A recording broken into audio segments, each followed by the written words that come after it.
માર્કેટમાં એક નવા જ પ્રકારનો સ્કેમ આવ્યો છે જે ક્યારેય સાંભળ્યો પણ નહીં હોય. માત્ર 1 મિનિટનો વિડીયો છે, ખાસ સાંભળજો અને બીજા લોકોને શેર કરજો. જેની અંદર અજાણ્યા વ્યક્તિ દ્વારા તમારા ખાતામાં પૈસા નાખવામાં આવે છે.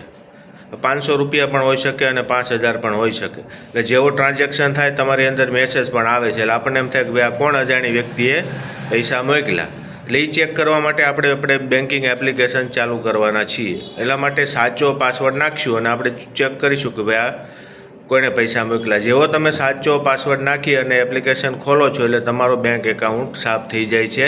આની અંદર કોઈ ઓટીપી પણ નથી, એ કોઈ ફોન પણ નથી આવતો કે ભાઈ ભૂલમાં પૈસા આવી ગયા. તો આમાં ખાસ ધ્યાન રાખવાનું છે કે અજાણ્યા નંબરમાંથી અજાણી વ્યક્તિ જ્યારે પૈસા મોકલે ત્યારે તમારે સાચો પાસવર્ડ નાખીને ચેક કરવાનું નથી. એકવાર ખોટો પાસવર્ડ નાખશો ને એટલે લિંક છે એક્સપાયર થઈ જશે અને બીજી વાર લિંક કામ નહીં કરે. તો આ વિડીયો ખાસ શેર કરજો. ગમે ત્યારે અજાણી વ્યક્તિમાંથી પૈસા આવે ત્યારે તમારે ચેક કરવાનું નથી.